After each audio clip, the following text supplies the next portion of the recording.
Ce que nous avons dit également, c'est que ce malchut de Bria, c'est la parole d'Akadosh Baruch Hu qui fait vivre et qui crée chaque âme, et non pas seulement chaque âme de chaque créature, mais aussi les mondes qu'il y a dans chaque monde. Les anges, par exemple, qu'il y a dans le monde de Bria. Le monde de Bria, c'est les anges. Bon, le monde dans lequel nous vivons, c'est le monde d'Asiya. Ce sont les hommes, ce sont ces créatures-là terrestres. C'est la parole de Dieu qui permet à chaque élément d'exister à chaque instant. Oui, à chaque instant.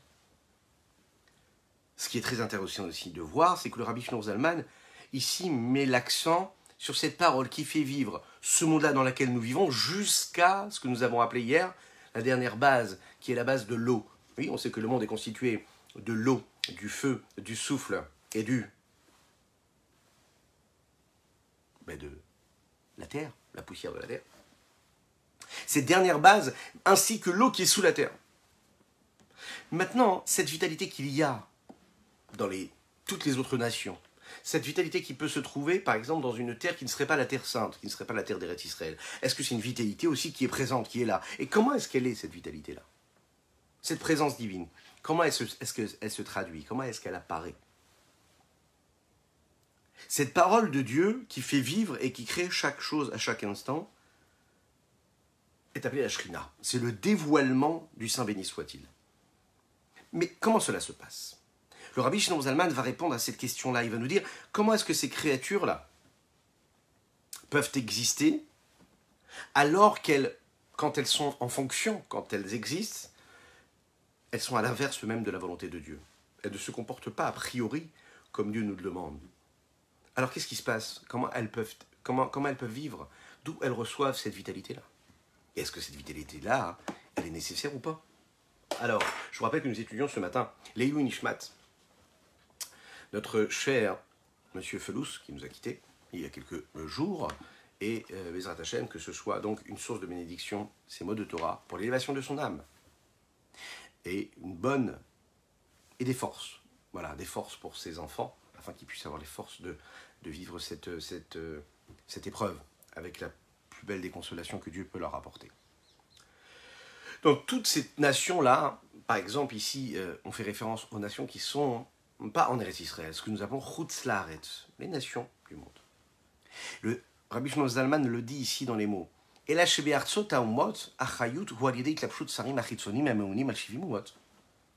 Par qui passe cette vitalité que Dieu doit donner à toutes les nations du monde, à toutes ces terres étrangères?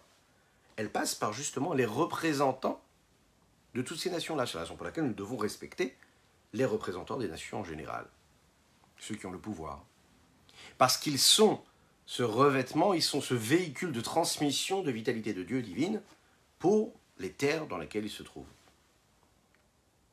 C'est dans les mots ce que dit ici le Rabbi Shlomo Zalman.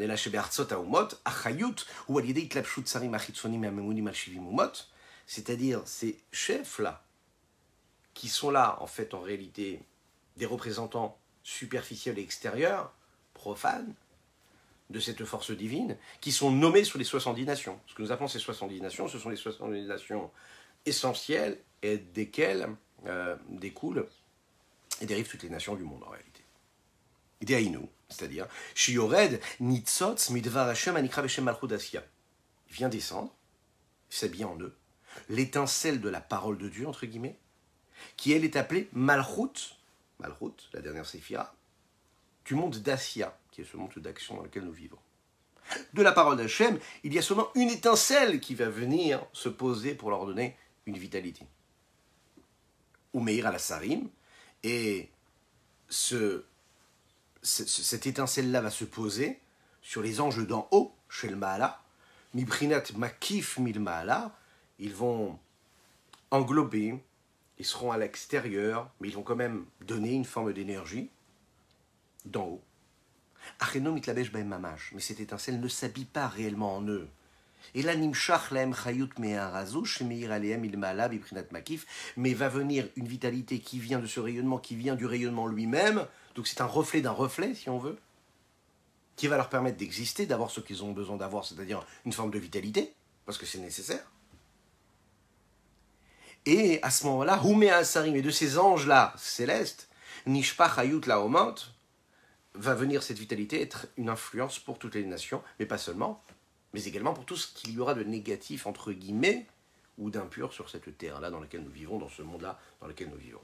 Prenons un exemple, c'est ce qui va donner ici Rabbi Shimon Zalman, les animaux qui sont interdits à la consommation, impropres à la consommation, les animaux qui sont impurs, pourtant ils existent, ils sont là sur terre, ils ont une fonction, ils sont là pour quelque chose, et pourtant, on ne peut pas les consommer. Et ils ont besoin d'une forme de vitalité, ils ont besoin d'une énergie pour vivre. Mais ils sont là parce qu'en fait, on va leur donner l'énergie dont ils ont besoin. L'Echaim, l'Echaim, l'Echaim.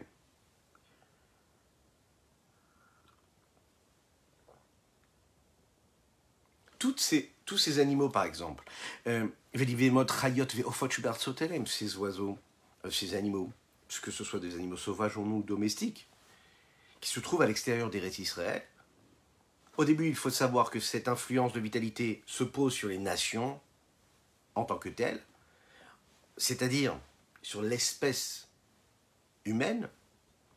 Ensuite, cette étincelle-là, qui provient de ces anges célestes, vient se poser et intégrer les animaux, etc. Ça va descendre jusqu'à l'espèce animale, jusqu'à l'espèce végétale et minérale. Donc, graduellement.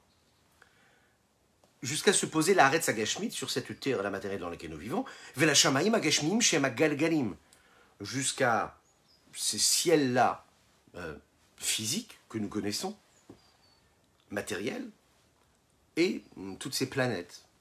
Seulement, il faut bien savoir, il y a quand même, comme il dit ici Rabbi Shimon Zalman, entre parenthèses, il y a une différence. Et là, chez Shamayim Varetz Uvemot Vechayot Veofot Teorim Nishpaim Miklipat Noga, il y a une différence considérable entre toutes ces créatures-là, à savoir que le ciel et la terre, eux, ou bien les animaux purs, les oiseaux purs, tout ce qui est propre à la consommation, Nishpaim Miklipat Noga, eux reçoivent leur influence de l'écorce de Noga. Vous vous rappelez ce que c'est l'écorce de Noga? C'est l'écorce qui est l'écorce neutre. On va voir ce que ça veut dire, cette écorce neutre, on va rappeler un petit peu ce que cela veut dire. Et tous les animaux qui sont impropres à la consommation, qui sont impurs, eux, ou bien les âmes des autres nations du monde, eux reçoivent leur vitalité des autres clipotes. Quels sont ces autres clipotes-là? Ce sont les clipotes, ce qu'on appelle les shalosh clipotes atmeot, les trois écorces de l'impureté.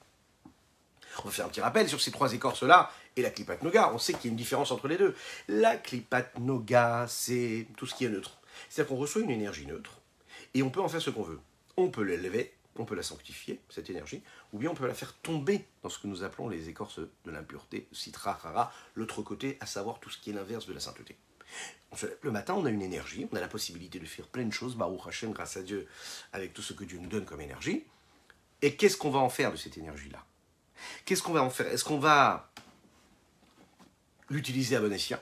Est-ce qu'on va utiliser ce repas qui se présente à nous en faisant une bénédiction avant de consommer, en faisant une bénédiction après avoir consommé, en mangeant comme un homme, voilà, avec une forme d'élégance spirituelle, l'approche que nous avons avec tout ce qui est physique et matériel dans la vie qui nous entoure? Est-ce qu'on va l'utiliser en le sanctifiant, en l'élevant, ou bien est-ce qu'on va l'utiliser en le laissant tomber dans les forces de l'impureté? Mais comment on les fait tomber dans les forces de l'impureté? Eh bien, parfois même un élément qui est cachère, il peut tomber dans l'impureté, dans les trois écorces du mal. Pourquoi? Parce qu'on n'a pas utilisé comme il fallait. Une personne qui va manger juste pour le plaisir, juste pour le kiff, juste pour le plaisir, eh bien malheureusement elle fait tomber l'énergie qu'elle a pu ressortir et qu'elle a pu faire sortir de cet aliment qu'elle vient de consommer dans les forces de l'impureté. Pourquoi? Parce que tout ce que Dieu t'a donné, là on vient de parler de la création du monde il y a quelques jours dans la paracha, il te l'a donné après, il te l'a donné, ça a été créé avant toi, hein, comme le Chassidut nous le dit, tout a été créé avant toi. Maintenant, l'homme il a été créé le 6e jour, ok? Si, quand tu as été créé après le 6e jour, tu te sers de tout ce que Dieu t'a donné avant, à bon escient, c'est-à-dire tout ce qui est noga, tout ce qui est permis, tu l'élèves parce que tu te sanctifies avec, et non pas pour ce qu'il peut t'apporter de bestial et d'animal dans ta vie de tous les jours, dans tes plaisirs matériels et physiques, alors à ce moment-là, tu l'élèves. À ce moment-là, il valait le coup de les créer avant, afin qu'il puisse te servir, toi qui es créé au 6e jour. Mais l'animal, lui, qui a été créé avant l'homme, si on le consomme pour ce qu'il est, et non pas pour ce qu'il peut nous apporter, et on ne l'élève pas à la dimension d'homme, c'est-à-dire qu'on ne l'élève pas à la sanctification qu'on est censé lui apporter, ben qu'est-ce qui va se passer à ce moment-là? Il va se passer que l'homme descend et même plus bas que le niveau que l'animal peut avoir. L'homme descend encore plus bas que le végétal. Si l'homme s'est concentré sur ce que le végétal peut lui apporter et non pas pour ce qu'il peut en faire pour l'élever, là il a perdu complètement la partie et il fait descendre l'énergie et la vitalité qu'il y a dans ce végétal, dans cet animal. Dans quoi? Dans les 3 écorces de l'impureté. L'echaim, l'echaim, l'echaim.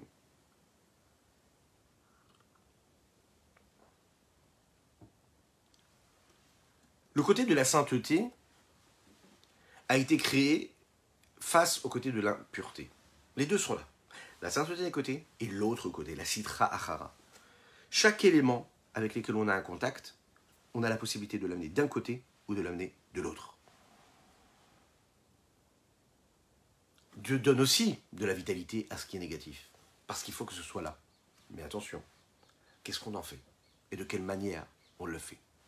C'est à nous de choisir. On fait partie de ce jeu-là, quelque part, on pourrait le dire de cette façon-là, et à nous de savoir, et à nous de décider comment est-ce qu'on veut vivre avec cela, comment on veut se servir de ces outils que Dieu nous a donnés, et de quelle façon on s'en sert. Et cela, à ce moment-là, vous savez, c'est dans tous les domaines. C'est dans le minéral, dans le végétal, dans l'animal, dans l'homme, dans la vie en général. Prendre tout ce que la Torah nous donne, c'est-à-dire que ce que la vie nous donne, et ce qui est influencé par la Torah, c'est-à-dire qui est plus qu'influencé, ce qui donne à tout ce qui a été créé sur Terre une dimension d'élévation et d'évolution. C'est quoi? C'est l'aspect de la Torah, c'est l'aspect de sainteté, c'est ce regard que la Torah nous permet d'avoir. Et en particulier la Chassidut, qui nous permet de voir les choses avec des lunettes qui sont un petit peu plus élevées, plus raffinées, voir ce qu'il y a derrière, voir la vraie vérité de tout ce que nous voyons. Ne pas s'arrêter à ce que le message de ce que nous voyons nous donne, mais plus à ce qui est réellement. Tout ce qui est l'inverse de ce mouvement-là de sainteté est en train de servir malheureusement ce qui est l'inverse de la sainteté, à savoir l'impureté. Donc ça veut dire qu'en fait, l'homme, il a une fonction qui est phénoménale, il a une responsabilité énorme, et il n'y a aucune personne sur Terre qui puisse se dire et se défaire de se dire, en se disant, moi c'est pas mon genre, moi je suis pas comme ça, je sens pas, je suis pas à ce niveau-là. J'ai pas été éduqué comme ça. Donc je peux me suffire de ce que je fais, de ma pratique ou de ma recherche dans ma quête de vérité. En fait, ce qu'il faut savoir, c'est qu'on est assez noir et blanc dans ce cas-là. C'est difficile d'être gris quand on est dans la recherche de la vérité et dans ce qu'un homme il a à faire sur Terre. Il doit être dans un fonctionnement où il est en train de rechercher la vérité. Si tu cherches la vérité, eh bien, dans le monde de la vérité, il n'y a pas de juste milieu. Si on veut être vrai, on doit être conscient que ce que nous faisons, c'est où j'apporte de l'énergie positive et de la sainteté, ou je suis en train de nourrir les forces de l'impureté, et donc les forces qui sont inverses à la sainteté. Maintenant, ces forces-là de la sainteté, elles ont une énergie, les forces de l'impureté, elles ont aussi une énergie. Qu'est-ce que je vais en faire? Comment je vais me comporter avec elles? Comment je vais les utiliser à bonne mission? L'echaim, l'echaim.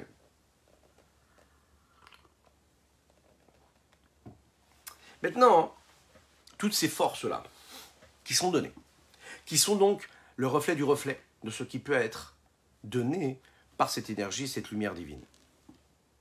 Pour faire vivre, comme nous l'avons dit, ces anges célestes qui vont générer cette énergie à toutes les nations du monde, à toutes les terres qui sont étrangères à la terre sainte d'Eretz Israël. Ce que nous appelons donc ces klipot atéméot, ces écorces négatives de l'impureté. Elles ne sont rien. Le ciel et la terre, le Rabbi Shimon Zalman nous dit ici, ne sont considérés comme rien par rapport à ces anges célestes. Dans les mots, Shamaim varetz vechol asher ba'em be'artzot ha'ont. Tout ce qu'il y a dans ces terres-là des nations, kulam kelam mamash rashivé, ne sont considérés comme rien. Par rapport à qui? Les gabé asarim, par rapport à ces princes-là, par rapport à ces chefs. Par rapport à qui? Par rapport à ces anges célestes qui génèrent cette vitalité. Shem chayutam v'kiyumam, qui sont cette vitalité qui leur est donnée. Ve'asarim, qui est la mamash rashivé. Et ces anges-là ne sont considérés comme rien. Les gabé achayut animshach lahem, par rapport à la vitalité qui leur est donnée. Mais anitzutz midevar Hashem amir alem il ma'ala, de cette étincelle de la parole divine qui les éclaire et qui les éclaire d'en haut. Va fabiken. Mais tout de même, il faut savoir que achayut animshach letochan. cette vitalité qui vient en eux, c'est-à-dire dans ces anges, dans ces princes supérieurs. Mehara zo ou bichinat galut betocham, de cette lumière-là, de ce reflet-là, ils sont emprisonnés en eux. Chez la reine Ikraïm, Bishem Elokim Achrim, c'est la raison pour laquelle ces nations-là, elles sont représentées par des représentants qui sont eux appelés Elokim Acherim. On les a appelés Vekaroulé Elakaya. Qu'est-ce que c'est? En réalité, c'est ceux par exemple qui prétendent qu'il y a un Dieu, mais que ce Dieu-là serait Dieu sur d'autres dieux. Donc ils croient en Dieu, mais que Dieu aurait d'autres dieux qui eux-mêmes seraient en mesure de générer des énergies, des vitalités, et puis gérer le monde et toute son existence. Ils appellent Dieu le Dieu des dieux. C'est-à-dire qu'ils se considèrent en réalité comme des Elokim Acherim, donc comme d'autres dieux, qui pourraient exister à côté de Dieu, ou en dessous de Dieu, mais en tout cas qui pourraient exister. Chez Gamem M. Bechinat Elokut, ça veut dire qu'eux, en fait, ils se sentent exister, et ils sentent que cette énergie qu'ils reçoivent, ce serait une énergie qui serait indépendante même de Dieu, comme si que Dieu aurait créé d'autres dieux, d'autres forces, d'autres matrices, qui pourraient, elles, générer d'autres énergies. Ce qui n'est pas du tout le cas. Parce qu'en réalité, même les nations du monde, ou même tous ces éléments-là qui sont contraires à cette sainteté-là, reçoivent une énergie qui est un reflet d'une autre énergie, etc., mais qui reste en aucun cas, et qui ne devient en aucun cas une autre force indépendante, qui pourrait se sentir exister indépendamment de celle de Dieu. Mais la reine, c'est la raison pour laquelle, puisque cette vitalité de toutes les nations du monde, et tout ce qui se trouve dans toutes les nations du monde, tout ce qui existe, tout ce qui prend forme, tout ce qui nous paraît être, c'est donc un reflet divin qui éclaire les anges supérieurs, on va les appeler comme ça, et de cette façon-là, ils reçoivent cette vitalité. Et c'est la raison pour laquelle, Agoïm, Anishpaim Mehem, ces nations-là qui reçoivent cette énergie, les reçoivent de ces reflets-là qui viennent d'en haut. Et c'est ce qui se passe malheureusement, c'est qu'après, qu'est-ce que ça peut donner? Ovde, Avoda, Zara, Mamash.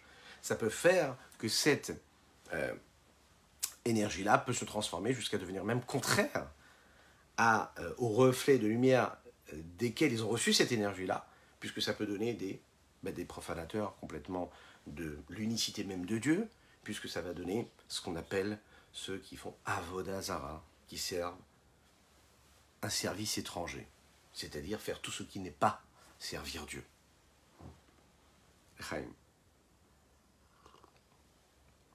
Et cela, jusqu'à la délivrance future, Bezrat Hashem très rapidement, chez vous la Mavet Vasitra, que là, à ce moment-là, la mort disparaîtra complètement, et l'autre côté, c'est-à-dire les écorces négatives, elles disparaîtront complètement. Ve'az, et fort et la mim roulé l'ikro roula beshem Hashem, le Rabbi Shimon Zalman nous dit ici, à ce moment-là, il y aura cette transformation, et toutes les nations pourront être appelées sur le nom de Shem, puisque le nom de Dieu, puisque tout le monde respectera cette unicité de Dieu, et tout le monde retrouvera sa raison essentielle, son identité réelle, cette vérité-là qui concerne toutes les nations du monde, à savoir être un peuple, être une nation, être un monde, être une humanité qui reconnaît cette unicité de Dieu. Le Rabbi Shimon Zalman ici revient sur ce principe-là qu'il a expliqué juste avant, qui est que cette étincelle divine qui permet à tous ces anges supérieurs, et à tous ces anges supérieurs, c'est-à-dire, on va les appeler des anges, mais c'est des forces supérieures qui, elles, génèrent une vitalité pour toutes ces forces négatives, néfastes, qui pourraient apparaître comme contraires à ce que Dieu voudrait sur terre, ici-bas sur terre, pendant cet exil qu'on est en train de vivre. Et il nous dit que Venikra Gamken Beshem Galut Ishrina, il faut savoir que la vitalité de ceux qui font l'inverse, qui servent des forces étrangères à celles de Dieu, ici-bas sur terre à notre époque, eh bien, il faut savoir qu'elles sont appelées Galut Shrina. C'est l'exil de la Shrina. Pourquoi l'exil de Shrina? Shrina, c'est le reflet de cette lumière d'Akadosh Baruch Hu, de Dieu, ici-bas sur terre. C'est Dieu qui réside ici-bas sur terre. Et puisque tout élément sur terre, positif ou négatif, sain ou pur, a besoin d'une énergie, une vitalité, et que cette vitalité, elle vient de Dieu, plus cela descend bas, plus c'est inverse, plus ça génère des forces contraires à la sainteté ou à la pureté, en fonction de chacun de son niveau, et plus l'exil et l'enfermement et la carapace et l'écorce se referment sur cette vitalité-là. Donc il y a une vitalité parce que cette vitalité est nécessaire, mais plus on avance et plus on descend, plus la chute elle est vertigineuse et plus l'écorce est grande, elle est opaque. Cet exil de la Shekhinah, elle est présente. Parce que cette vitalité qui se trouve exilée en eux. Pourquoi? Parce que c'est appelé Galut Shekhinah, parce qu'ici il fait référence ici bien à un terme précis, pas juste parce que ça vient de Dieu, parce que cette étincelle vient de la parole de Dieu qui est appelée Shekhinah, qui est appelée une évidence, qui est appelée ce reflet-là de lumière d'Hachem, de dévoilement de Dieu.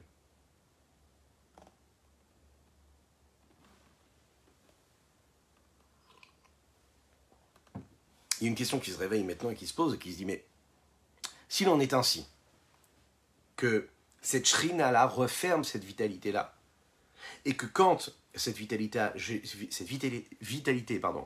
génère tout ce qu'elle génère de négatif et d'impur, ça reste donc l'exil de cette shrina-là. La question qui se pose ici, c'est la notion d'exil a toujours existé, constamment, depuis toujours. Et si cette notion d'exil a toujours existé depuis la création du monde, pourquoi est-ce qu'on pourrait dire qu'il y a une forme d'évolution? Parce que ça voudrait dire quoi? Que Dieu, il a créé un monde et qu'automatiquement, il a déjà décidé qu'il y aurait une forme d'exil. La preuve, c'est qu'il a déjà créé, à la création du monde, des animaux qui seraient interdits, impurs. Donc ils ont été créés impurs et donc impropres à la consommation, c'est-à-dire qu'ils referment déjà une forme d'exil de cette Shekhinah-là.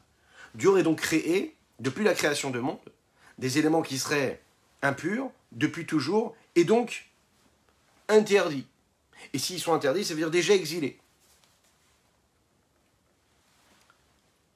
Le rabbi Shlomo Zalman nous l'explique ici comme ça, entre parenthèses, il nous dit Vegaludze, et cet exil-là qui est entraîné à cause de quoi? Eh bien par cette vitalité qui provient de ces écorces-là. De ces écorces qui sont donc le reflet de l'étincelle de la parole de Dieu, viennent de quoi? De ce que nous avons vu dans la paracha de la semaine dernière, la faute du Etz Ada'at Tovara. Etz Ada'at Tovara, c'est justement la référence même de ce que nous pouvons appeler ici la Noga, qui peut tomber dans l'impureté ou pas. Cette écorce de Noga qui est faite de bien et de mal. Tu peux faire du bien ou tu peux faire du mal avec cette énergie, c'est toi qui choisis. Tu peux la rendre pure ou tu peux la rendre impure. Adam et Chava, on leur demande de ne pas consommer de cet arbre-là, du Tovara. Quand ils vont consommer ce qu'il ne faut pas consommer, ils vont donner naissance, en fait, à cette possibilité de mal. À cause de cette faute de Etz Ada'at, il y a de la vitalité qui va descendre dans les écorces, une vitalité qu'il n'y avait pas avant la faute. C'est ce que nous appelons un niveau qui serait extérieur et partie arrière. Vous savez, c'est comme quand on doit donner un petit peu à manger à quelqu'un qu'on n'aime pas, on a besoin de lui donner quelque chose, eh bien on lui jette un petit peu par-dessus l'épaule comme ça. Eh bien Dieu c'est un petit peu pareil, il doit donner cette vitalité parce que ça fait partie du projet divin, du libre arbitre, etc. Il leur donne la vitalité, mais un petit peu comme si qu'on donnait et qu'on nourrit, qu'on donne quelque chose à quelqu'un qu'on ne voudrait pas donner et qu'on fait passer par-dessus l'épaule cela.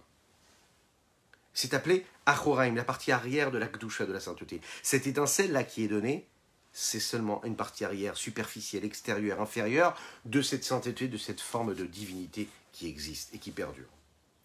Ach, Keshigalou Israël, les Beinaumot, quand le peuple juif s'est retrouvé exilé parmi toutes les nations.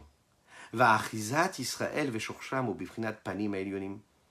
Et le lien qu'il y a parmi ce peuple juif, l'enracinement qu'ils ont, qui est en réalité eu de la partie intérieure et profonde de la face de Dieu, d'Akadosh Baruch Hu. Inozoï galut shlema. Imaginez un petit peu ce peuple juif là qui est lui, qui puise son énergie a priori et qui provient de la partie profonde et intérieure, intrinsèque même de Dieu, des faces supérieures, suprêmes, de la profondeur même du Saint béni soit-il, et qui se retrouve parmi les nations, dans des terres étrangères. Alors à ce moment-là, c'est ce que nous appelons Galut Shlema, un exil total, complet. Et c'est sur ça que les Chachamim de mémoire bénis disent et ont dit qu'à ce moment-là, quand les bénis Israël se retrouvent parmi toutes les nations du monde, eh bien qu'est-ce qui se passe? Eh bien, ils prennent avec eux la Shrina et ils la mettent aussi en exil. Ce n'est pas seulement le peuple juif qui est en exil. C'est le peuple juif, mais c'est aussi Dieu, c'est aussi la présence, c'est le reflet d'Akadosh Baruch Hu. Tout dépend en réalité de ce que nous faisons, de cette énergie que Dieu nous donne, les Chaim.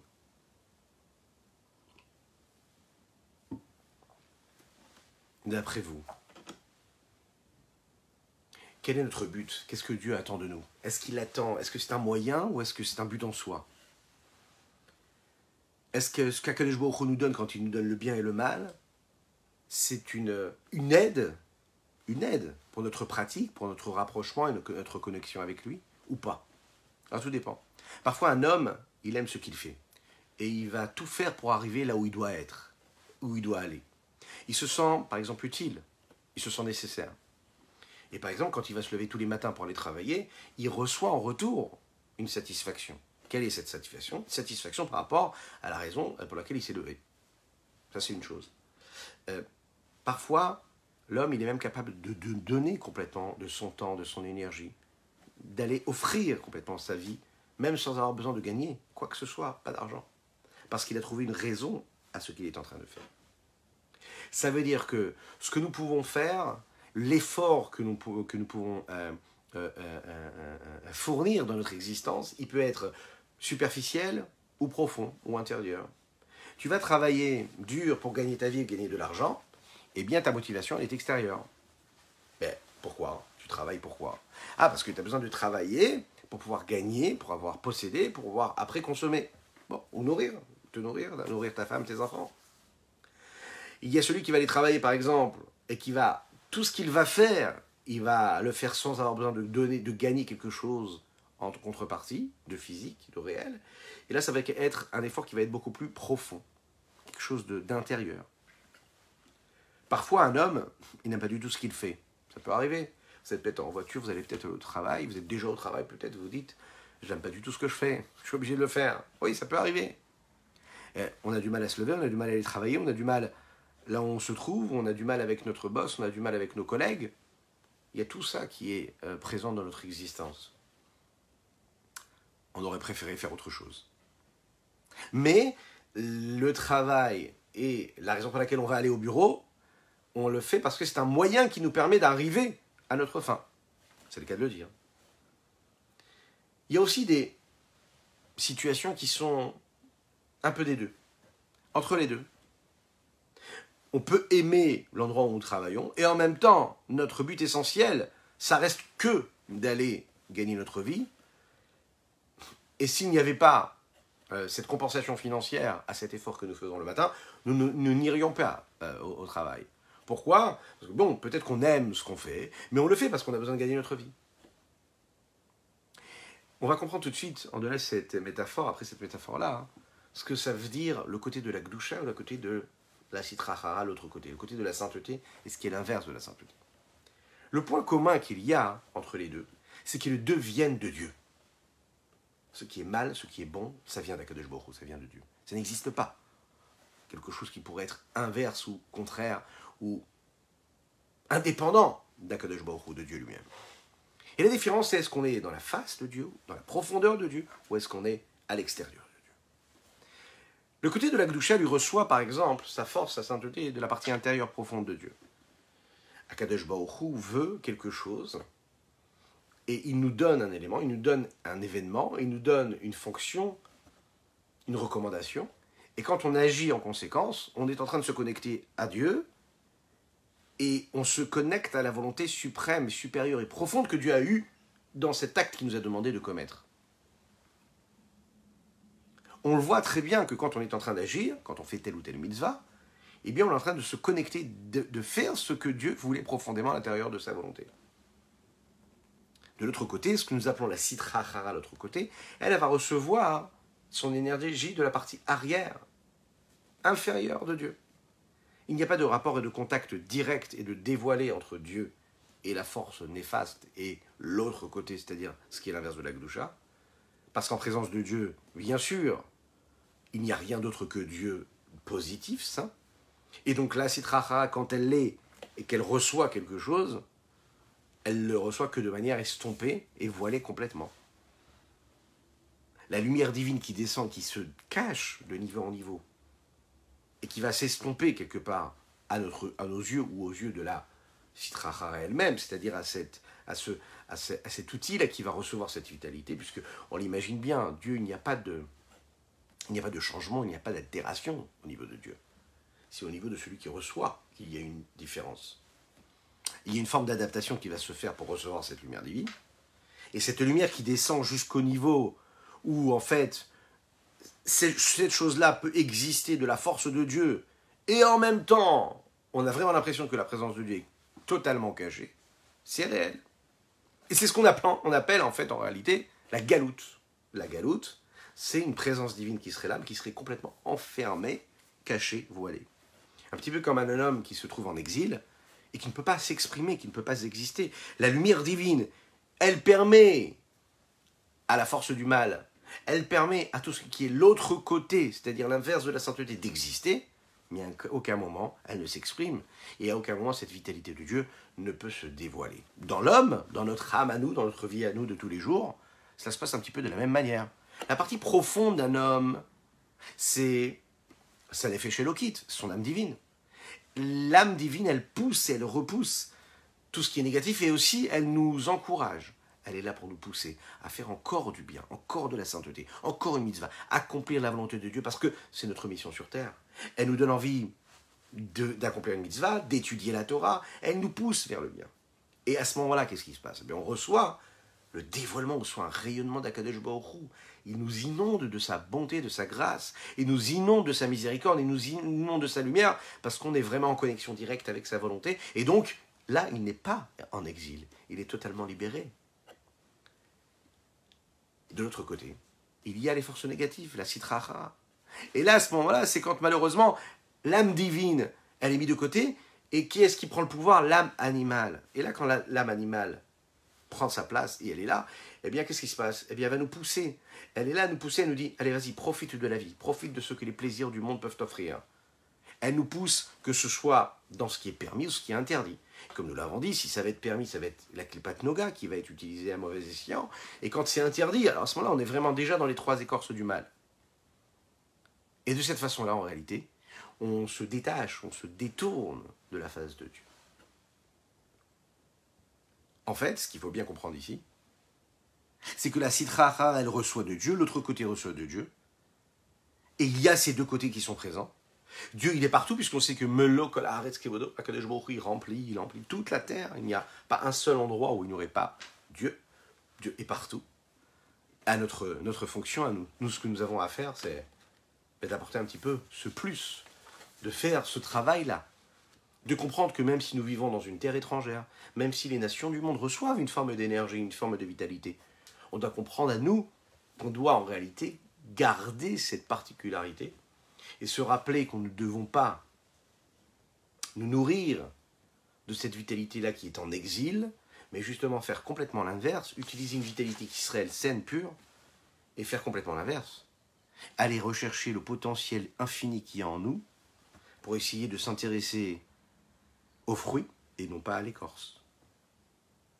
Et c'est sur ces mots-là que nous allons nous quitter pour quelques heures. Bezrat Hashem, je vous souhaite une excellente journée, une excellente semaine, que Dieu vous bénisse et qu'il vous protège, qu'il inonde votre existence de bonté, de grâce et de miséricorde, une belle hatzlacha, une belle réussite dans tous les domaines matériels et spirituels. N'oubliez pas de partager, de liker, de commenter, c'est très important. Et n'oubliez pas aussi de mettre vos notifications. Oui, il faut activer vos notifications parce qu'on me dit qu'en fait, sinon vous ne recevez pas les lives. Vous ne savez pas quand est-ce qu'on est en ligne. Je vous dis à très bientôt.